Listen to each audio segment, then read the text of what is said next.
Good afternoon, everyone.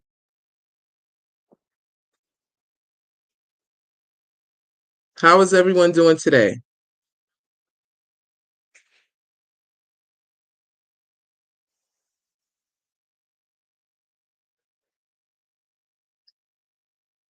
Welcome to this live that I'm going to be doing today, or this broadcast that I'm going to be doing today.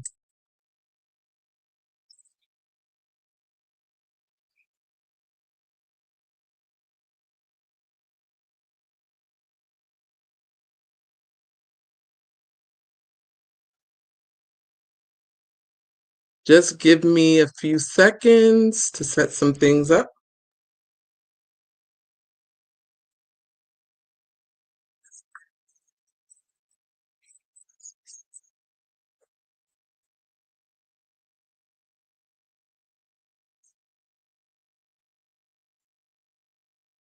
Are you all hearing an echo?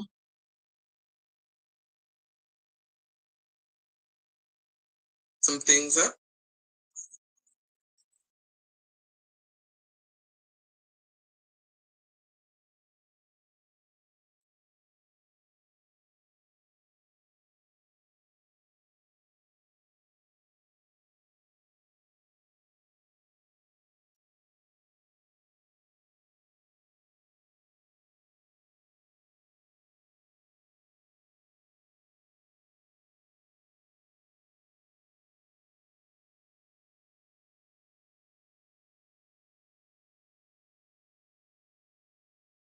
Just making sure that everything is public.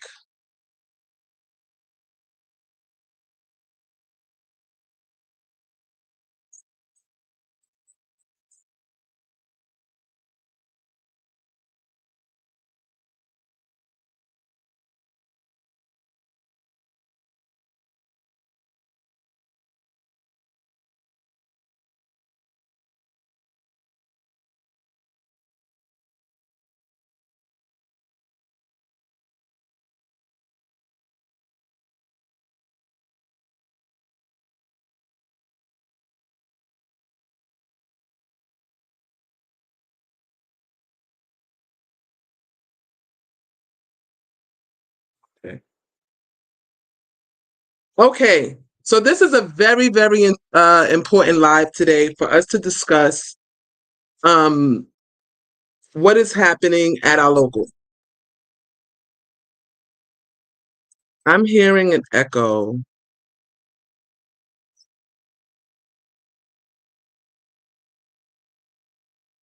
This is a very important live today for us to discuss what is happening at Local 100. There is a huge cover up taking place, an orchestrated cover up being led by International President John Samuelson.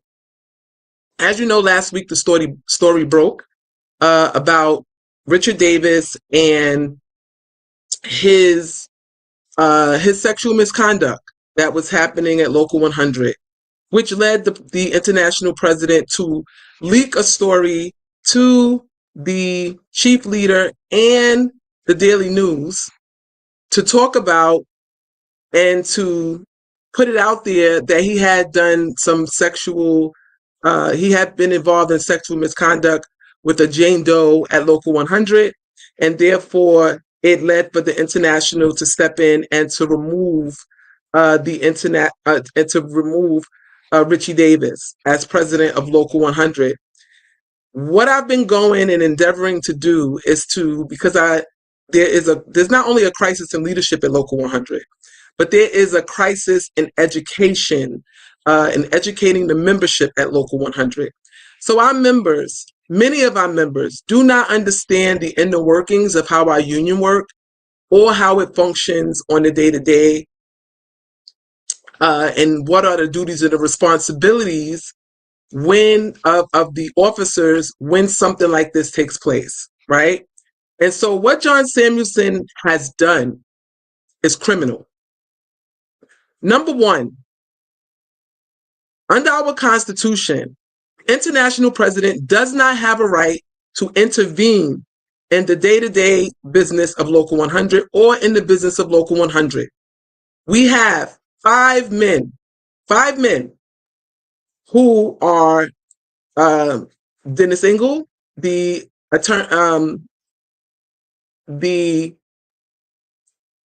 general counsel to Local 100, Arthur Swartz, Tony Atano consultant, and John Chiarello, who is the financial secretary treasurer. We have five men who took it upon themselves to defraud us of an election and just hostilely take our union from us. And while we're shining a spotlight on John Samuelson, because it was ordered, this hit came from him. This was a hit ordered and orchestrated by John Samuelson himself. Now, when John Samuelson decided to force Richie Davis out of the presidency, what that was a backroom negotiation. And here how we know it was a backroom negotiation. Anytime someone is given a severance package to leave a job or a position, there is a negotiation process that goes into it. The person who is being asked to leave or to be laid off, in this process forced to resign under the guise of illness, anytime that happens, there is a negotiation process. And so what we saw negotiated between John Samuelson and Richie Davis, and the reason why I'm hammering in on John Samuelson and I'm not going to let him go is because this was his doing. It was John Samuelson that contacted the chief leader and put the story out. It was John Samuelson that leaked the story to the Daily News and made sure that that Richie Davis was plastered across the Daily News as a disgraced sexual deviant that had to leave Local 100. It was John Samuelson who ordered this hit. It was John Samuelson who made sure that the vote and the electorate of Local 100 would not stand, will not ever stand, and why we have so many issues pertaining to our electoral process at Local 100. This is all John Samuelson. And so what John Samuelson did was he negotiated with Richie Davis. He said to him, what is it gonna take for you to leave? Richie Davis settled on what we know now is 100 weeks of pay, which is equivalent to about $600,000 over the next 2 years, including the medical. But remember, Richie Davis will also be retiring with a pension from New York City Transit, a pension from TWU Local 100. So his benefit package is now not his benefit package. Well, I would call it his benefits package. His overall severance package is somewhere in the millions of dollars. Richie Davis deserves to get nothing from Local 100. But the only way he was going to leave is if, again, John Samuelson agreed to his terms. And that's what he settled on, and he left. But now, where are we right now? Where are we right now? We just saw the executive committee, and understand, the executive committee is not the executive board. Donald Yates, Tremel Thompson, Kelly, Rocco,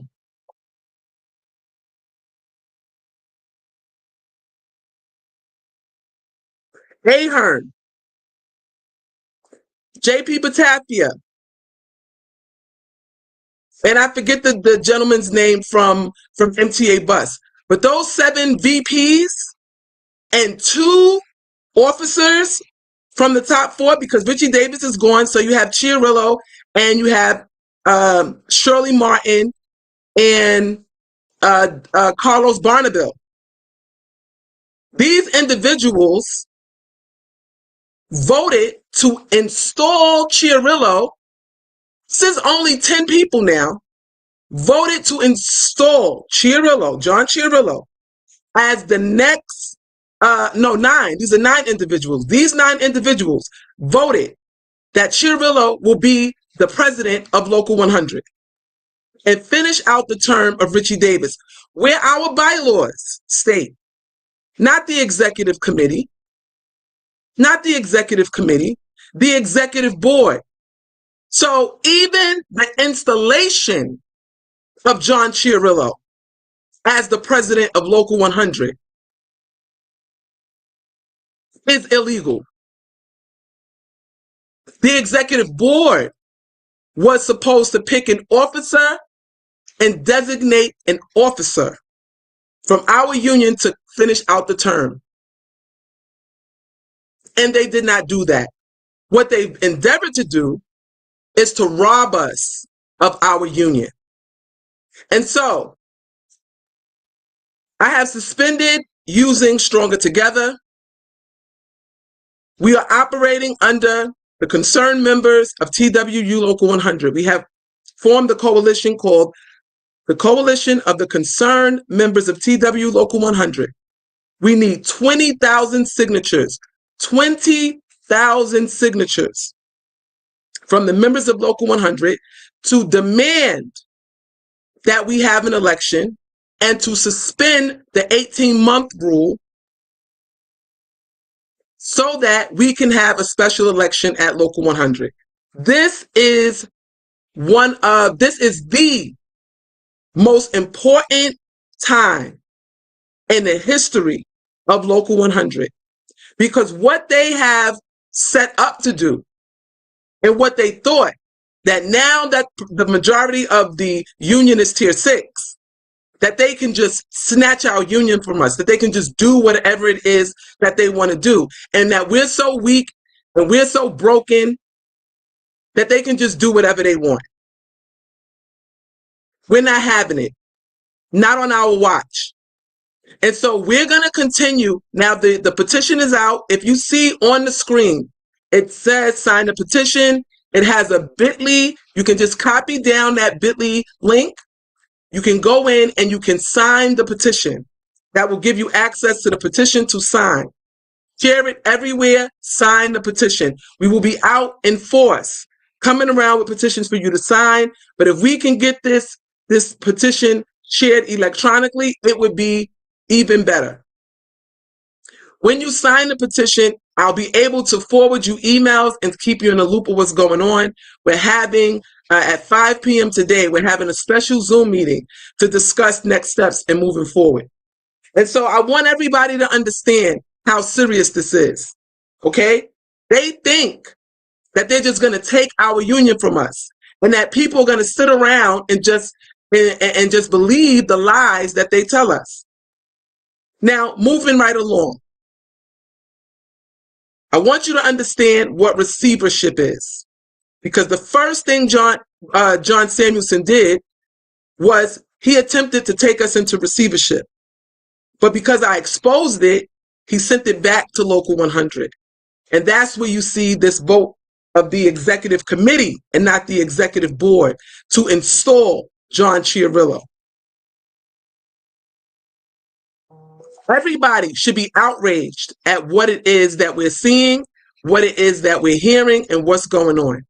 Now let's get into the culture of abuse and violence at Local 100 and leadership. Under John Samuelson, who came into office in 2010 after Roger Toussaint left in 2009, under John Samuelson, there has been a culture of cover-up and protecting union officers who were abusive to women in our local. This did not start with Richie Davis. So we're going to go in and we're going to talk about what happened on John Samuelson, because he wants to act like he is a righteous leader and that he is just compelled to act and to do something now because of Richie Davis. No. Under John Samuelson, our union has taken a lot of blows, and primarily the women of Local 100 have had to deal and be subjected to rape culture throughout our union.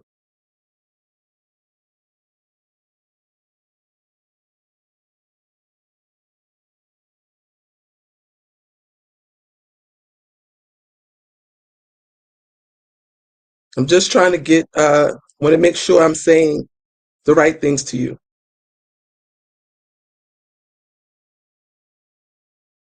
Now, under John Samuelson, there was a chair named Tony Aiken. Tony Aiken. Tony Aiken was sexually harassing a supervisor at Local 100. And while he was sexually harassing a supervisor at Local 100, she brought him up. And he was put up for dismissal. But because he was on union release, they could not fire Mr. Aiken. They had to leave him there, right? They had to leave him there. But guess who provided legal representation for Mr. Aiken? Yes, Mr. John Samuelson himself, right? So under John Samuelson, this type of behavior was something that was sanctioned by him. They fought to keep Mr. Aiken there, even though they knew what he was doing. Okay, the Transit Authority tried to get rid of him, and they couldn't get rid of him. On top of that, we have another one coming out of Mapstoa.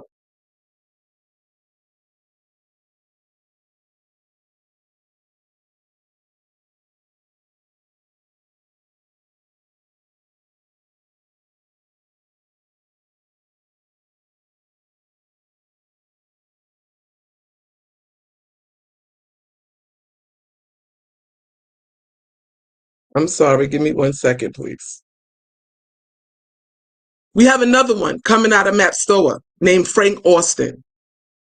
Frank Austin was a chairman in Mapstoa, was dating a bus driver named Cassandra White. Miss Cassandra White dated Mr. Austin for about 4 years. During that time of dating Mr. Austin,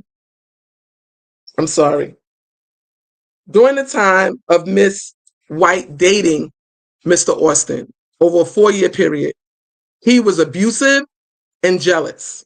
So she ended their relationship.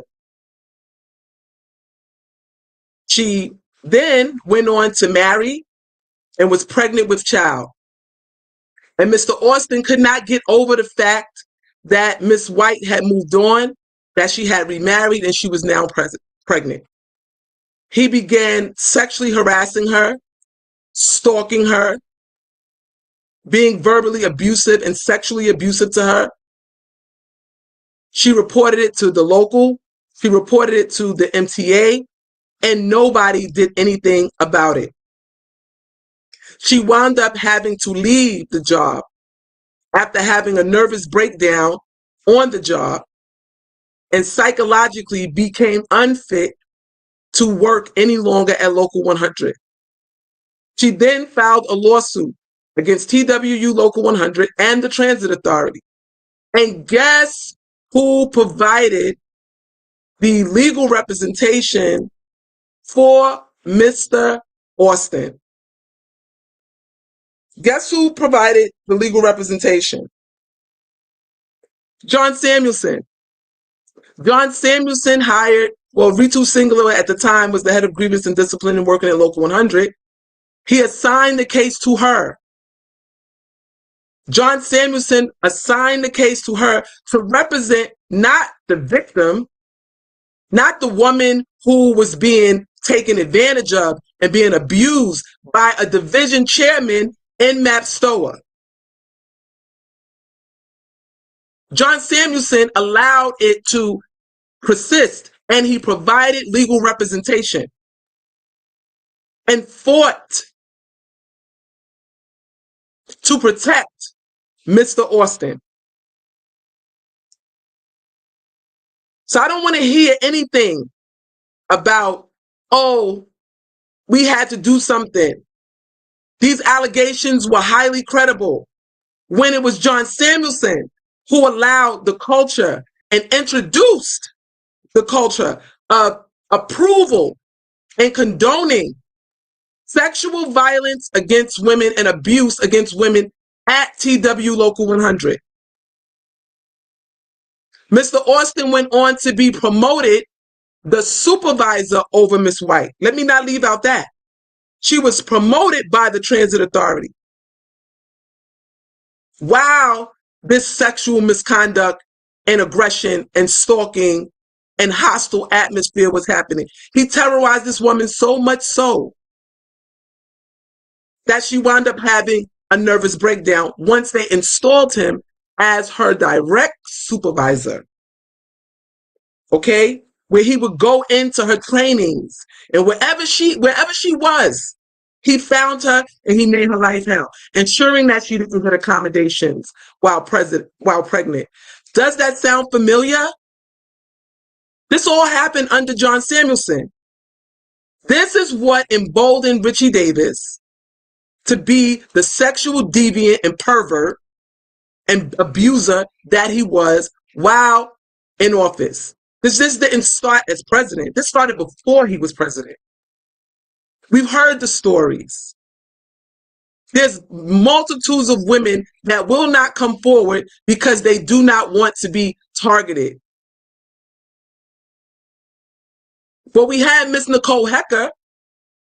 We had Miss Nicole Hecker who came out last year during the election time. Remember, I released a letter.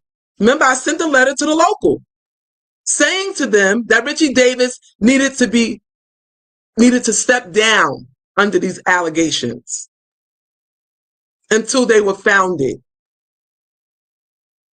Did John Samuelson be so compelled to go and address a woman who had come forward? Was he so compelled to do something for Nicole Hecker, who did not hide, who is not a John Doe, who is highly credible also, and who Richie Davis confirms that he's been sexually out of line with her in meetings?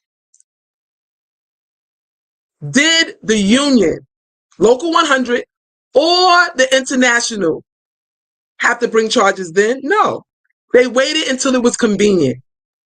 They waited until the 2024 elections was over, because for me to become president was the biggest threat to the local, because what they understood is that with me as president, I would never play ball. I would never sit in any room and forget that I'm a train operator and go in and start to conduct myself as management. And so that is what we're dealing with right now. The culture of sexual abuse and violence, of what we think. We've heard it even throughout the election process. MAP Stowa was consistently, that division of MAP Stowa buses was constantly highlighted for sexual problems within the local. There's another, I think he's a vice chair or a chairman, who right now has been removed from his depot and is over at Quill Depot unless they sent him back to his depot under sexual allegations of abuse. This is a real problem, a systemic issue at Local 100, that when women report sexual abuse, any type of abuse, they become targeted. And this culture all came from John Samuelson. And so as members of Local 100, we have work to do. And one of the things that we have to do, there's 44,000 of us on this job. We have the power. The power of the people is always greater than the people in power. 9 individuals do not speak for the 44,000 of us who are disgusted and tired, sick and tired of being taken advantage of by this administration. I want to bring up a picture. Just bear with me as I bring up a picture. Let me see if I could get it.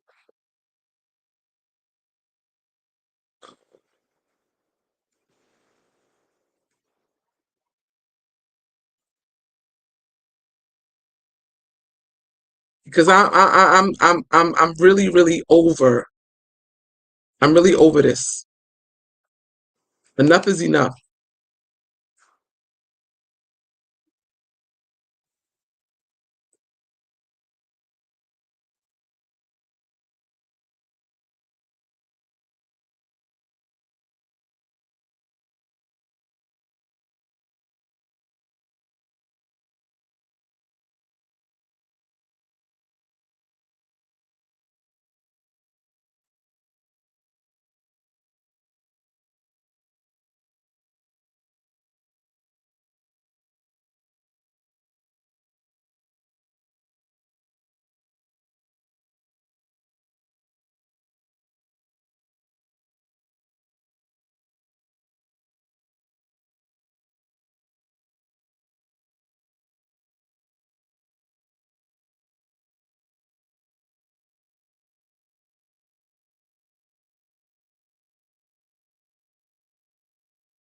So as you guys can see the screen now, you see that we have Dennis Ingle, John Samuelson, Tony Itano, Arthur Swartz, and John Chiarello. We put up this flyer because I really want to discuss what we're going to be doing moving forward. Here it says, we demand a new election for president, 3 years, not 3 weeks. In a heavy-handed move, Samuelson stole our union from us. They knew Davis was unfit to lead, yet waited until after the election to remove him. What are we going to do? We're going to show them the power of 44,000 strong. We will not back down. These are the masterminds who just stole our union from us. Dennis Ingle is in a compromising position. He's not only the lawyer to Local 100, he's also lawyer to the International. John Samuelson and him are basically pals. You have Tony Itano on payroll at Local 100, retired as a consultant. Arthur Swartz in the background, pulling the strings, making sure that the election is undemocratic and that we don't get the results of who really won the 2024 union elections, TWU Local 100 union elections. And here you go, who I'll call the son of Itano and Samuelson, John Chiarello. John Chiarello, the man who has destroyed the Department of MOW, rewarded as being placed as the financial secretary treasurer of TWU Local 100, and now installed in violation of the Constitution and bylaws, TWU Local 100, as the president of Local 100. And so we have work to do, Local 100. We have work to do. Look at these faces.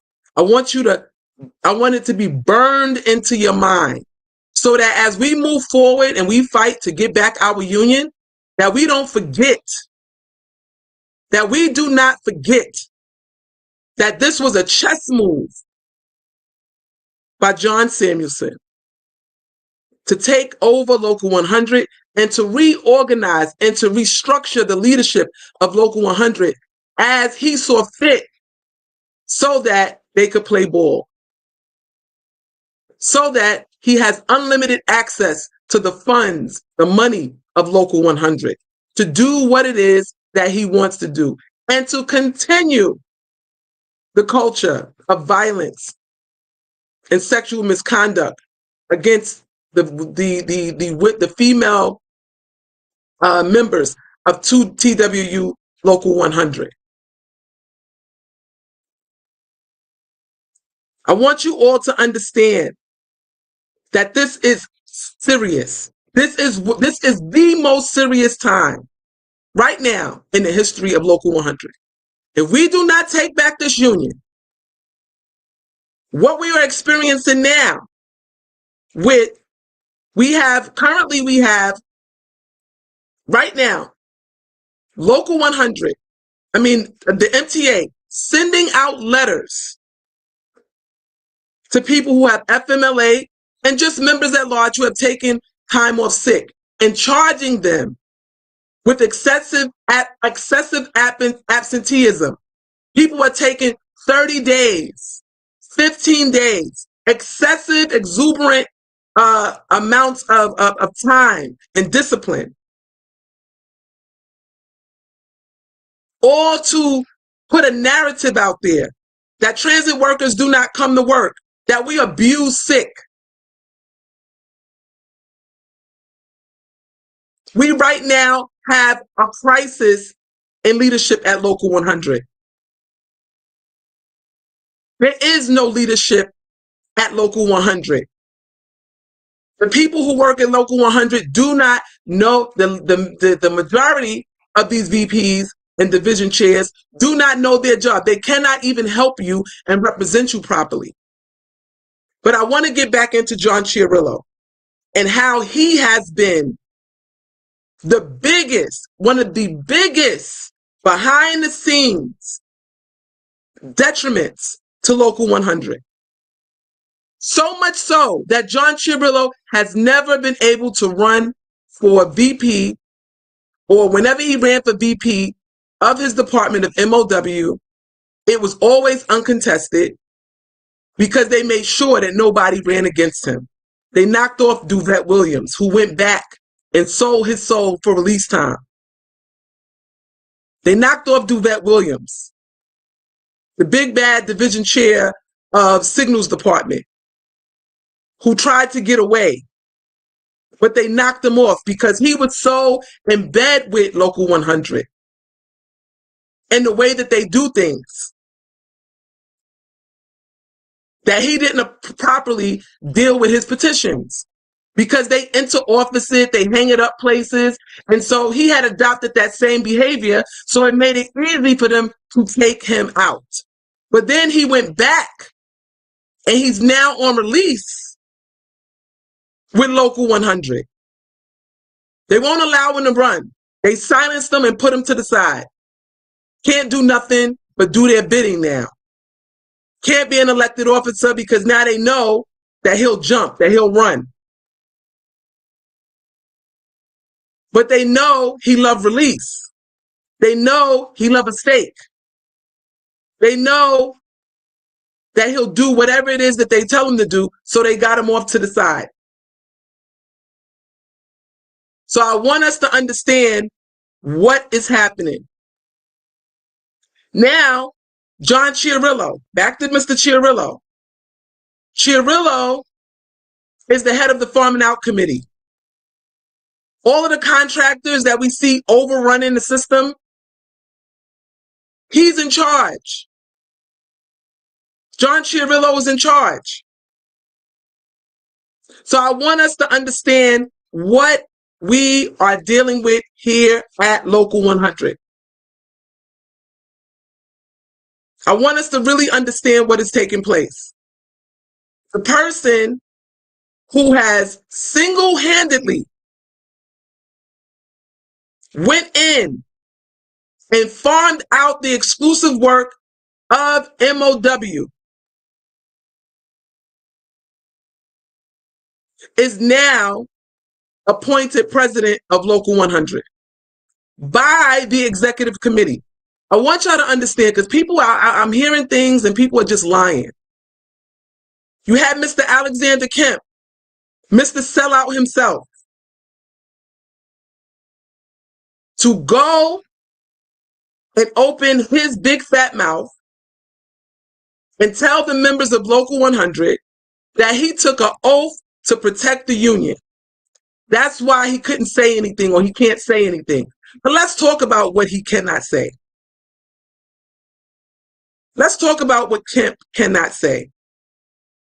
When Mr. Kemp took an oath of office, did he take it to protect the C5 that we are? Or did he take an oath to protect the membership? Because right now, all that Mr. Kemp is protecting is the disgraced leadership of Local 100. He's being their little puppet master to come out here and tell the members a lie and mislead you and misdirect you to neutralize us from acting and doing what is in our best interest. It's in our best interest to sign a petition, to get these 20,000 signatures, and to prepare and to demand that this year, we'll be prepared, an army of us to come into the mass membership meeting and to do business. The days of the leadership of Local 100 conducting mass membership meetings where their friends show up and the members show up and are not allowed to speak. People are paraded in front of us. Performances are happening.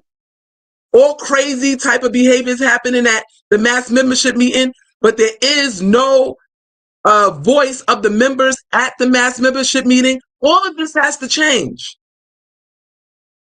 We have an international convention coming up. We all should be making sure that we're there. This is our union. It's time for John Samuelson to go. We have the most delegates at Local 100. We have the most delegates. It's Local 100 that decides who is going to lead. It's Local 100 that decides.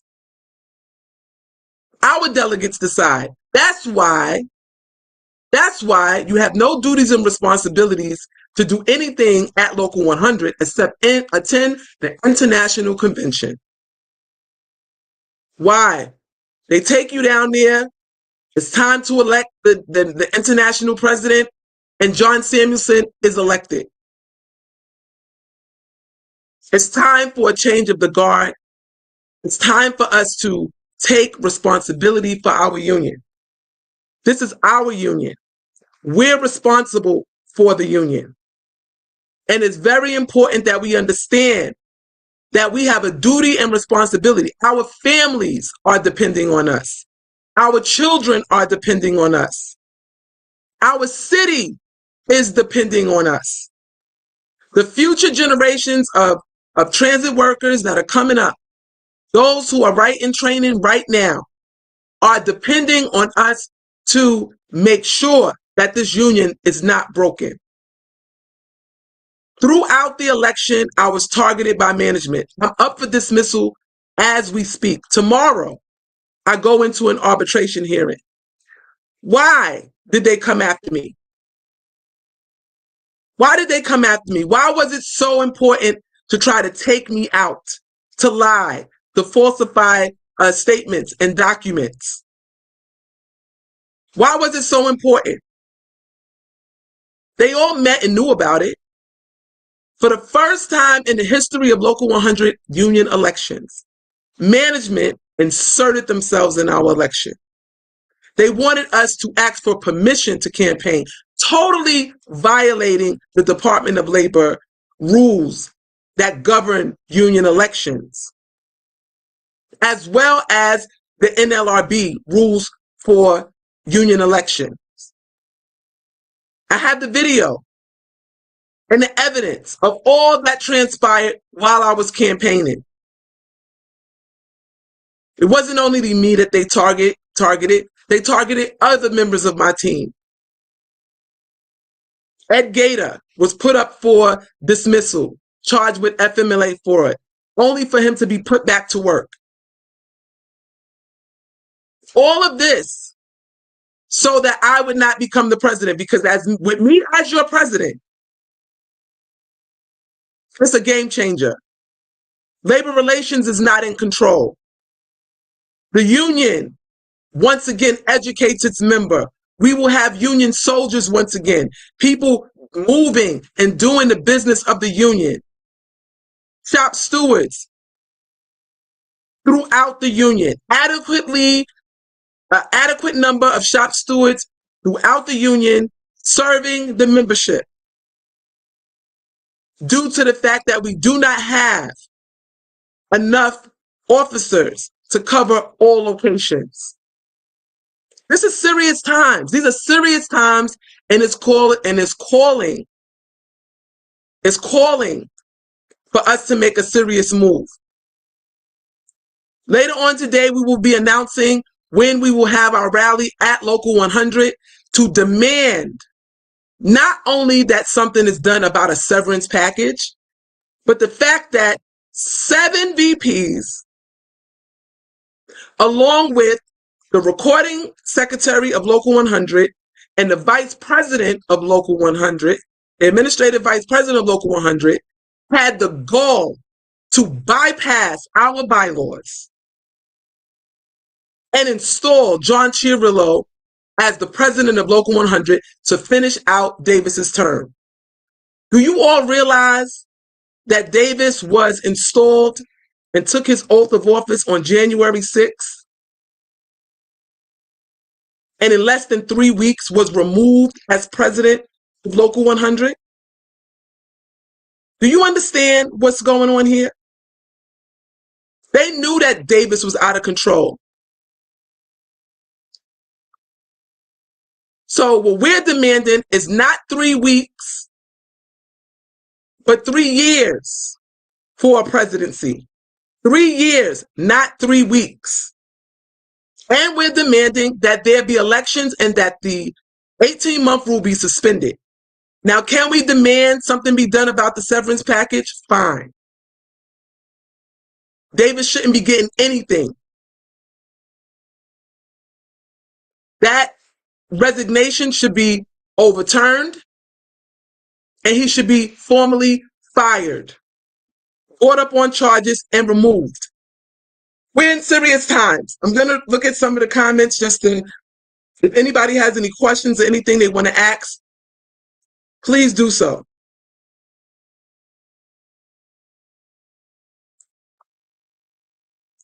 I'll be taking questions. So if you have any questions, please. I want to hear what you all have to say.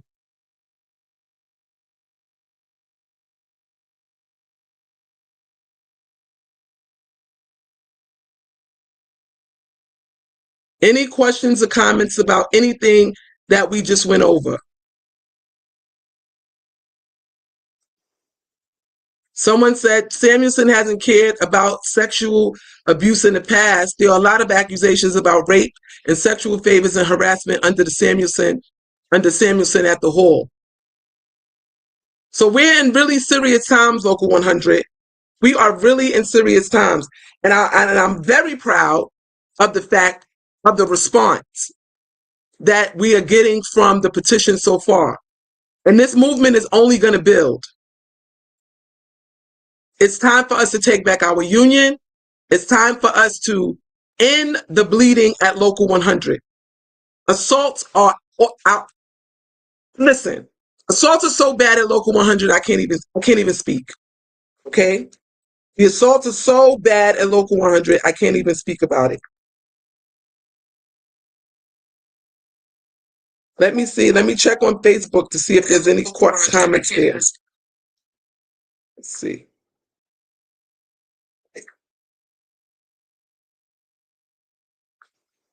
Let me see. Let me check on Facebook to see if there's any comments there. Let's see.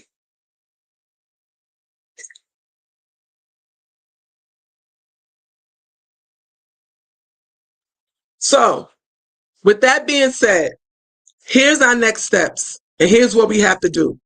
I want you to understand, I was an elected officer of Local 100. I served on the executive board. And when I was on the executive board, there was no such thing as I could not talk about anything that happened at the local. Anything and everything was fair game So much so that the seat that I used to sit in at Local 100, at the executive board, nobody sits there. And so I want us to understand that this is a serious, serious, serious time that we're in. And that when you hear your union members lie to you, blatantly lie in your face, and try to make you think that they have to be quiet, who do they serve? Do they serve us? Who are they protecting? They're not protecting us. You know how much money Local 100 is paying out in settlements? Please, who are they? Who are they? Who are they protecting? Here's the question: how can we ensure that the union is not being manipulated by external forces, political agendas, or personal vendettas in this case? Well, the union is being manipulated by external forces. The external forces are actually on our payroll, right? John Samuelson, International President, is an external force. We're not going to get any relief from Letitia James. He's on their payroll. They give her money. He will not investigate TWU Local 100. If she picks up the case against TWU Local 100, I will be highly surprised. When I was the senior advisor over at Amazon Labor Union, it was Letitia James who got rid of the case of Chris Smalls against Jeff Bezos. She did not litigate that case, threw it out. And as we begin to uncover what goes on the political side, they use union busters to do their advertisements and marketing our elected leaders. We know right now in the Democratic Party, we have a crisis. It's time for real people to step up and run and take these seats because we're in serious times. And whenever we need help, we cannot knock on their door. There is no elected officials that will stand with the membership. They won't stand with us, but they will stand with the power structure because they need that donation. They need a donation. They need for somebody from Local 100 to endorse them. So we have no friends in labor right now. We have no friends in labor, and we haven't had it for a long time. Look at what happened to us with New York State paid family leave and all of the things that have happened to us, how our union just violates the law. Nobody stands up and fights for transit workers. And understand, because we are under the governor, we're all by ourselves. There's nobody standing with transit workers. We're fighting these battles on our own. And we've been losing for a while. But it's time for that losing streak to end. And it's time for us to fight and win. The time is now. The FBI definitely needs to be brought into this because this is all fraud. The news articles that were put out and what was released to the membership contradict what really took place. Now the International brought Davis up on charges. That's what it's saying on the CBS thing now. Now they brought him up on charges. Why was the International doing anything in our union in the first place? Someone is saying, in my opinion, it was all a plot by Samuelson, Chiarello. And let me put this on the screen because this is it. This is it. This is what I've been talking to you all about. In my opinion, it was a plot by Samuelson. Chiarello was his boy right hand. Talk about it. Didn't have the popularity to win, so he got pushed to the RC. I don't know what RC means. He was the financial secretary treasurer, but now he's acting. We're going to say acting as president because we're getting him out of there. And so what everybody needs to do is to make sure that you sign the petition. I really want you all to sign the petition. Make sure you sign the petition. We need 20,000 of us strong to sign the petition. It's time for us to take back our union. This was an illegal move. It was heavy-handed. The resignation. And to show you how insecure our union is, in their move. If you read the email, if you read the statement on the website, they're saying that what we're saying is a conspiracy. They're saying that he resigned due to illness. We know that that's not true because their leaked news articles to the press tell us something different. So I want us to all to understand what is at place and what's going on and what is at stake. And I want us to continue to organize and to mobilize and to move as an organized unit. I'm very disappointed in the leadership, the 7 VPs and the 2 officers, the recording secretary and the administrative vice president, which the recording secretary is Shirley Martin and Carlos Barnabill is the administrative vice president. Totally a crisis in leadership. Did you hear those 2 names? Carlos Barnabill and Shirley Martin. We are in serious trouble. There's a lot that we have to do, and this is our union, so we have to do it. We have to fight. We have to lead the charge, the fight, and do what we have to do to make sure that everything changes.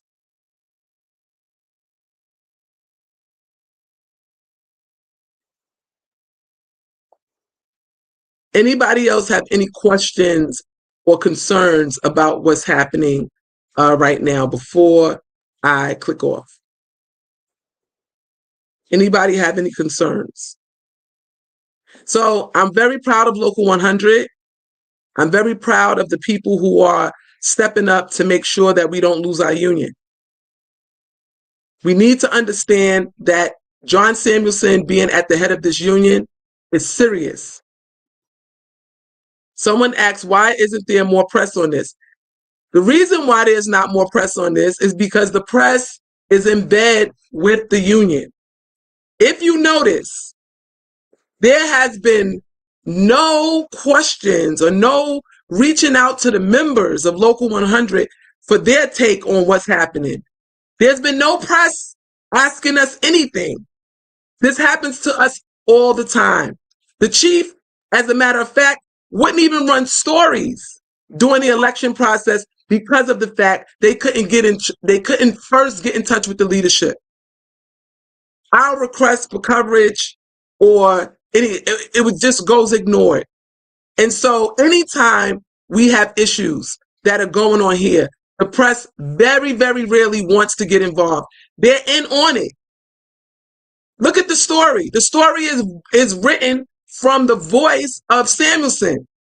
Usually a reporter, along with giving you the story, put some things in there, some fact-finding things in there, and ask questions or request to speak to somebody. Nobody cares about transit workers.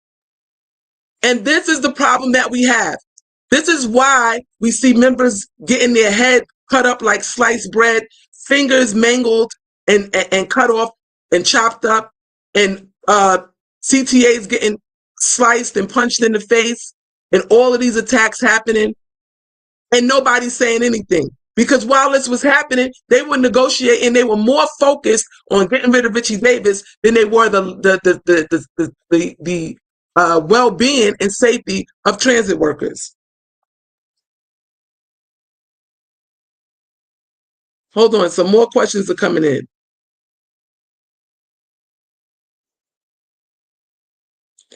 What precedent does this situation set for future cases within our union? Could anonymous accusations be misused to target leadership or other management unfairly? Yes, Maverick. So Michael Maverick says, this is a question from Michael Maverick. Yes, this would set a very, very bad precedent that people could be removed from office or from membership, from accusations without them having to be founded. I want us to remember that Richie Davis was accused, they said, but he was accused before by Nicole Heckler, and they didn't remove him. They left him there. Case still ongoing. They knew he was doing this. They knew his girlfriend And her daughter, he had his girlfriend released and her daughter on payroll.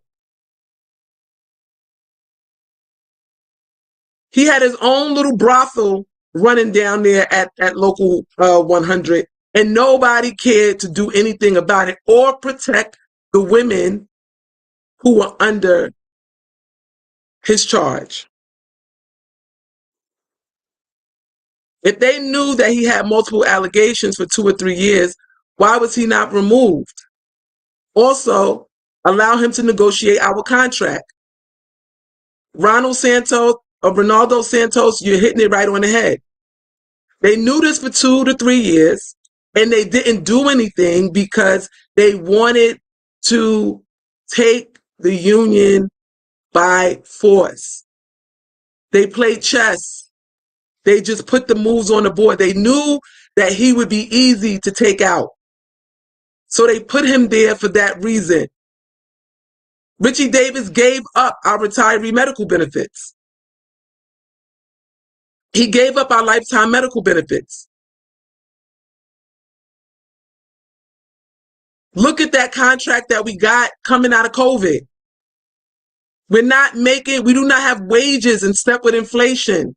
They needed a Richie Davis there. And now they put their son there.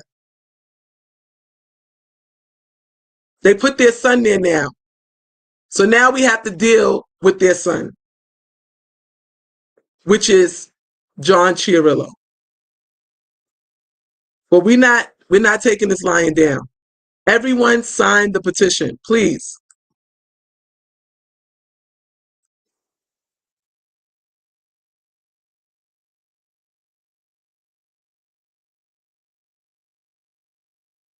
What is a DOGE for unions? Department of what? What is that? I don't know what that is. If somebody can type that out so I can understand what that is. Can we get a forensic audit, and what would be the process? Well, we can't get a forensic audit right now because they're in charge of the union. The next administration to take over, however, could do a forensic audit of the union. We've been complaining to the Department of Labor about our union for a very, very long time, and they have not done anything to help us, right? Let me put, somebody's asking for the link to the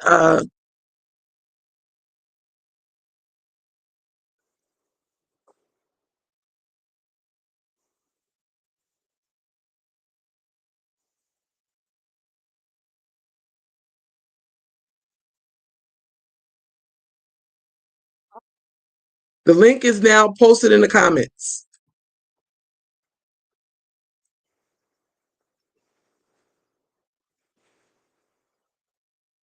If you look in the comments, the link is there.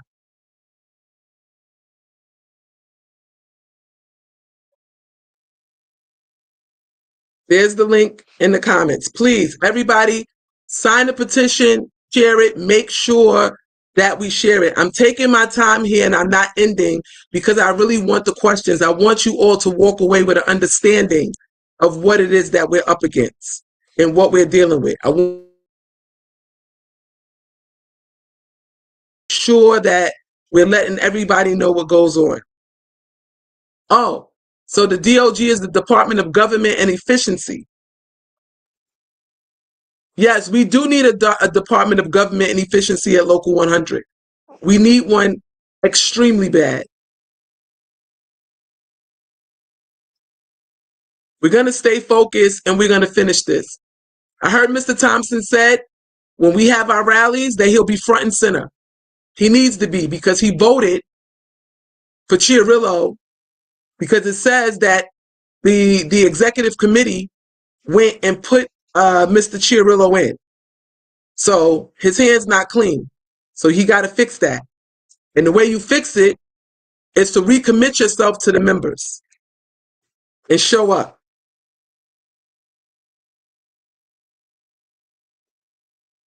Let's see, any more questions?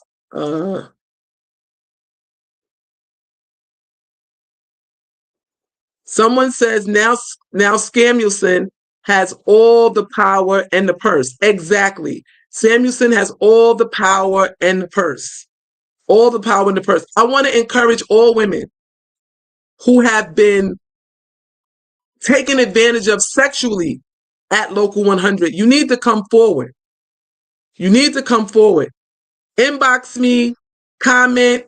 Everybody knows how to get in touch with me. My number is very much available online. You have my email address. You can find me on Facebook, Instagram, Twitter. Inbox me and let me know what it is that you need. I have an organization called Women Uplifting Women. It's a sisterhood of women.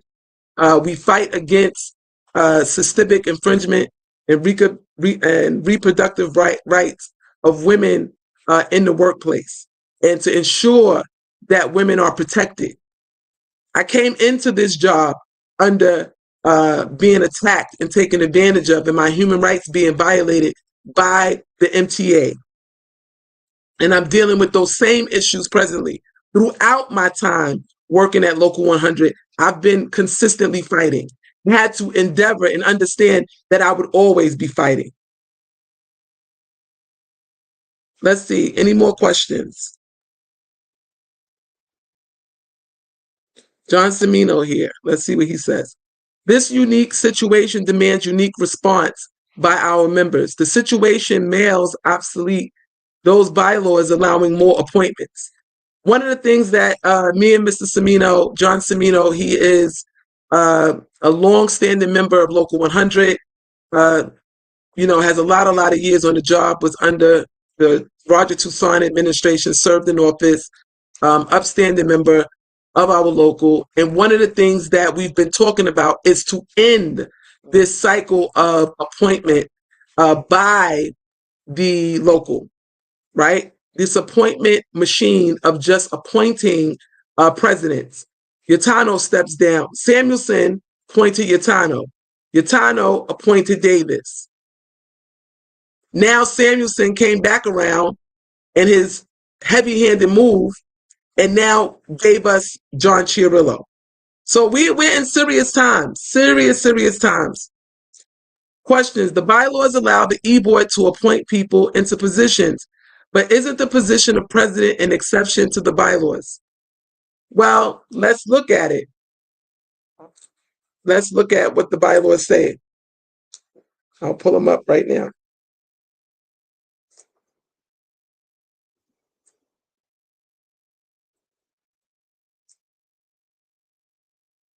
Let's look at the TWU Local 100 bylaws.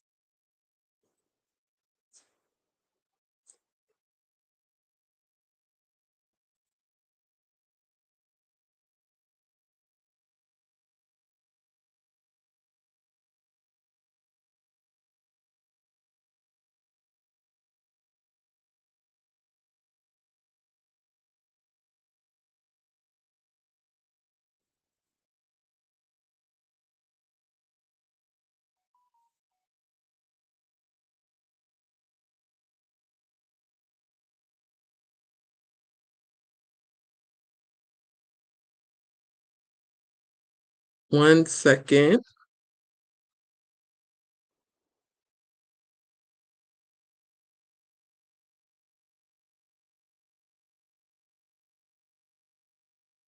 It's not showing it. Let's see if I could just.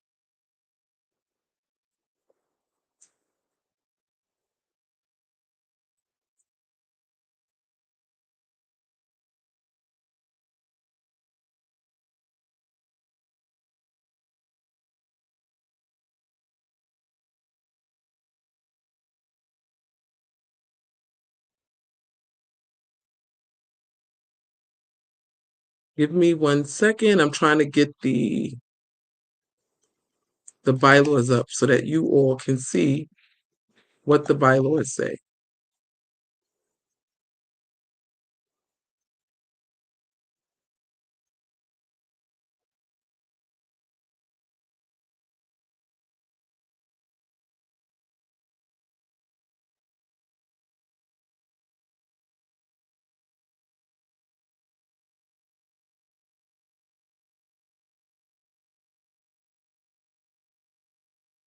Okay, let's try to share the screen again now.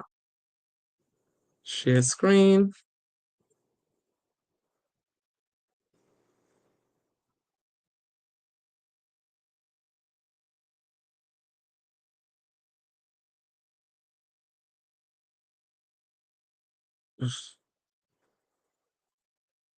Sorry about that.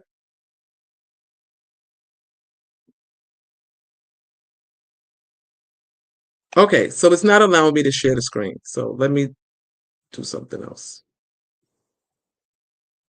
Okay, so since it's not allowing me to share the screen,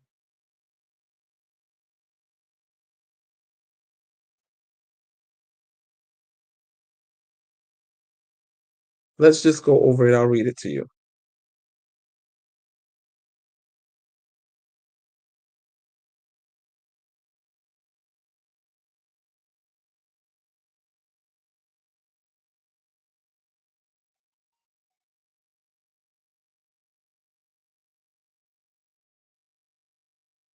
Okay, so what the bylaws say in Article 3 in the duties of the president, I won't read it all, but I'll read the part where it talks about what we're dealing with right now in the event of a vacancy. In the event that a vacancy occurs in the office of the president, the executive board shall designate one of the officers to act as president for the unexpired term.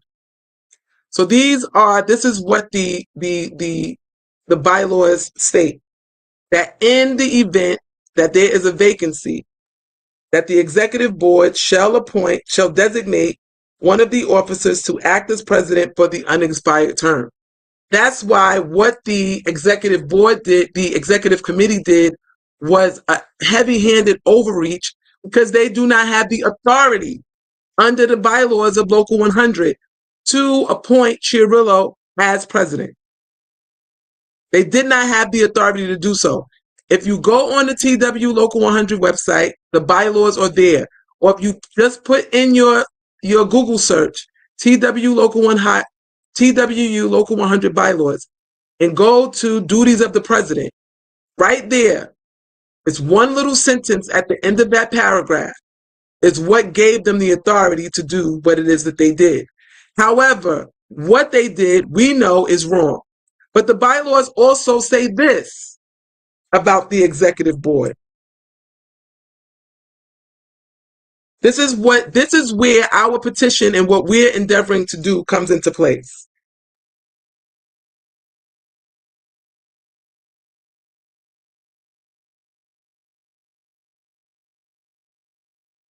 This is where the members at large, okay, this is where the members at large come in. The executive board shall be the supreme governing body in the local union, except only that any action, decision, or rule of the executive board may be reversed or amended by the vote of the majority of the members of Local 100 Union, either at a general meeting of the local union or through their respective section or division meetings. Do you hear that? Do you all understand what I just read to you? The executive board is the supreme governing body. That means that whatever decisions the executive board makes, they stand. However, it also says the executive board shall be the supreme governing body in the local union, except only that any action, the action that just took place and that they're getting ready to take place at the next executive board meeting, any action, decision, or rule of the executive board may be reversed or amended by the vote of the majority of the members of the local union, voting either at a general membership meeting of the local union or through their respective section or division meetings. Do you see what we have to do? Do you see that we have the power? Do you see that the members of Local 100 have the power? That's why we're signing this petition. We're preparing and getting ready to reverse the decision, rule, and action of the executive committee and the executive board if they bring us back a decision that John Chiarello is the president of Local 100 at this next executive board meeting. Whatever they do, we, the members of Local 100, are taking a stand.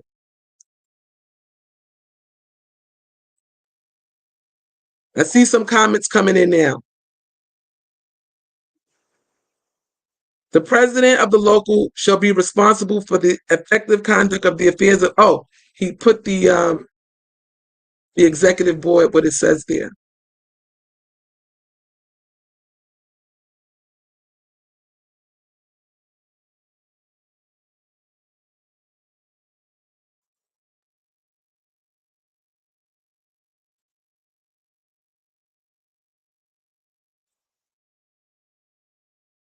No, that's not it. Let me see. Okay. So I want us to all understand that regardless of what decision they make, it's our decision to make. And what we're demanding is new elections to take place. We're demanding for new elections to take place. Remember to please sign the petition. The petition is posted here in the comments. Share the petition, sign. Remember that we will be announcing today. Today, you will know when we are all going to show up at 195 Montague Street to let them know that we are the ones who are in charge. TWU Local 100 put a picture up today with John Samuelson and Chiarello standing in the front with a sea of transit workers. But they ain't see a sea yet because we're going to move our feet. It's important that we endeavor to do so. And I want you all to understand that this is our union and this is our time. We're not going to get another time to take back our union. Someone else is asking for the link.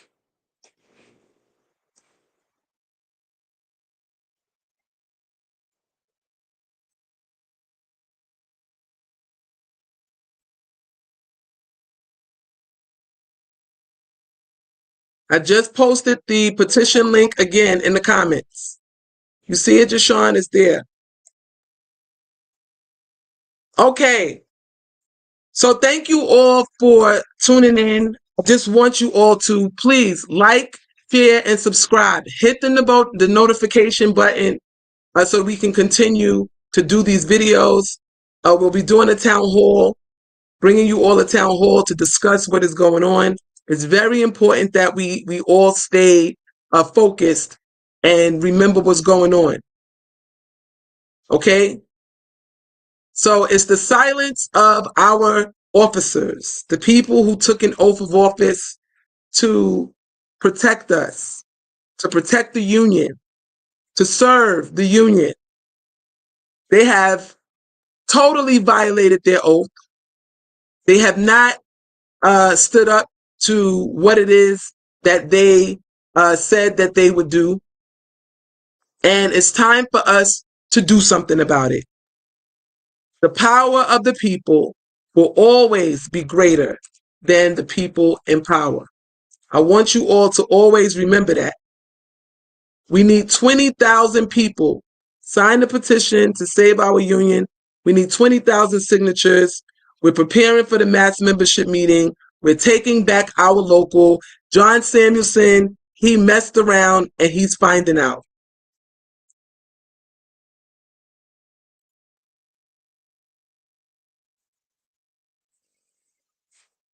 There was another comment.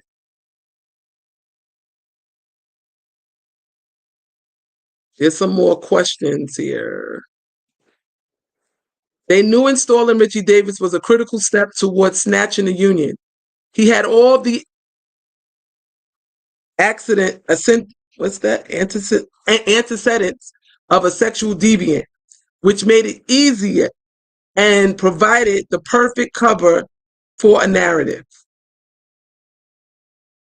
They knew installing Richie Davis was a critical step towards snatching the union. You see, what I am immensely proud of is that our members are not asleep. See, when they did this, when John Samuelson stepped in his mind, we were all asleep. And we don't read, right? We don't read, so we could just go in. They don't know the bylaws and the Constitution. They don't understand that the international cannot interfere with the day-to-day operations of the local. They have no business dealing with the business of the local. The international did not need to bring Richie Davis up on charges. The local could have done it. We could have handled our own internal issues. However, John Samuelson decided to overstep his boundaries. And just like our brother, Mr. Koch, is saying here, they knew installing Richie Davis was a critical step towards snatching the union. He had all the antecedents of a sexual deviant, which made it easy and provided for the perfect cover for a narrative. Exactly. But we're not stupid, and we're going to continue to fight. Come on, before I hang in, come on, any more comments? Bring your comments, please. Weigh in. Say what you have to say before I go off the air. This is very, very important. This is why I'm taking my time. How many signatures do you have so far? Let me check. Oh, because I'm online, I can't open the link yet because I'm online. But I'll let you know on the next live that we do. Just sign the petition and keep signing. Keep signing and keep sharing. Keep sharing. Keep signing. We will notify you through email. We'll give you all of the information that you need to keep you abreast of what's going on. If you need to do an RDO this week, to get your time up so that you can be available to come down to the Union Hall, it'll be a day of action. It will be a day of action, an all-day action. So we want everybody to be there. Everybody, before you come to work, after you come to work, when you get off work, come on down. We'll be letting you know this evening. What about the women who has been assaulted? And somebody's asking a question. What about the women who has been assaulted and or harassed that are not a part of the union, but experienced it from union officers? Well, that's a legal thing. That's something that has to be handled outside of the union. It can't be handled by the local. That's something that has to be handled outside if they're not a member of Local 100. We only have jurisdiction over our members. The recount should have been approved if everything was about to come out regarding Richie Davis issue. Exactly. They're calling us in office for FMLA. Yes, they are. And I want you to understand that they cannot do that. They cannot do that. Wednesday, we will be addressing the issue of FMLA. We'll be letting you all know how to deal with it. Or maybe I'll cover it today when we come back to talk about next steps in announcing the rally for the union, for us to take back our union. Well, there's no deadline really set, but we're trying to. We should have it quickly. We're giving it about 3 weeks. We're doing a 3-week push. So today's the 27th. So about mid-February, we hope to have the 20K signatures. We may have it before then. We will also have hard copies of the petitions coming around. And we'll be announcing also, we're having a meeting this Saturday. People want to come out in person, get their petitions to take back with them to their quarters or crew rooms or bus depots. You can get the petitions there. Make sure you come out and be a part. We'll be announcing next steps today.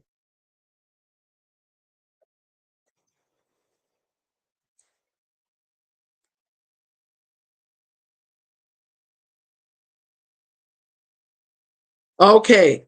So with that being said, thank you all for tuning in to Inside Civil Service. This will be the official launch of the Inside Civil Service. We have this platform now, Inside Civil Service, where we come to talk about union issues and all things happening in labor. And so we endeavor to bring you up-to-date information.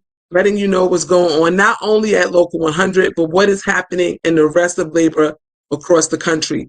Soon we'll be talking about our relationship with the AFL-CIO, the international arm of TWU Local 100 International, and that relationship. Do we still need to be affiliated with the AFL-CIO?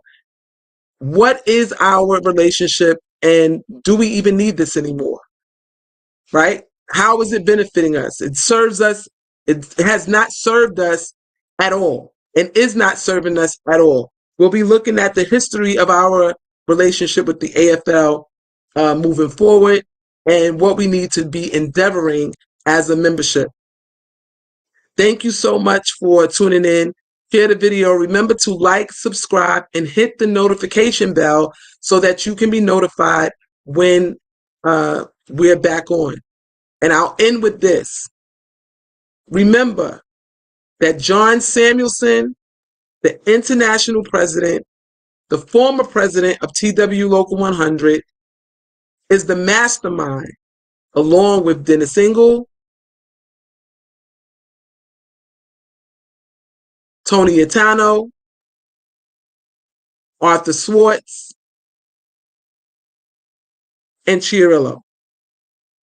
And so we cannot allow them to continue their reign of terror on us. We cannot allow this to happen. The women of Local 100 are not safe in a union full of men at this point. Because if anything happens to a woman in Local 100, they provide attorneys. They gave Richie Davis an attorney too against Nicole Hecker.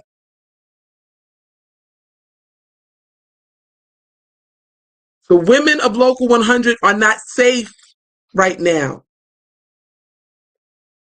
I just told you the history of John Samuelson protecting sexual deviants in Mapstoa.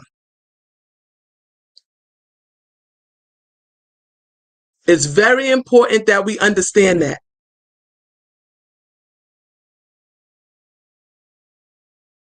And remember the line I just quoted about women aren't safe in a union of men at Local 100 comes from The Color Purple. Remember the line in The Color Purple that a girl child, a woman is not safe in a family of men? We're seeing that same thing right here at Local 100. We're not safe. We're not safe. And we need to restore the integrity of the union. There was a time when women were not released to do the bidding of officers based on, you do it for me, I'll do it for you. I know a lot of female operators, many operators in Mapstoa, especially at Quill Depot, who were sexually harassed by officers of the union.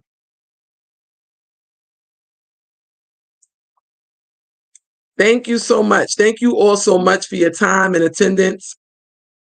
Maverick says, we love you, Ms. Byers. Thank you so much, Maverick. I love you all too. I love you too. Thank you all. And just continue to share the information, and we'll be back later to continue our discussion. It's time to restore the union back to its glory days.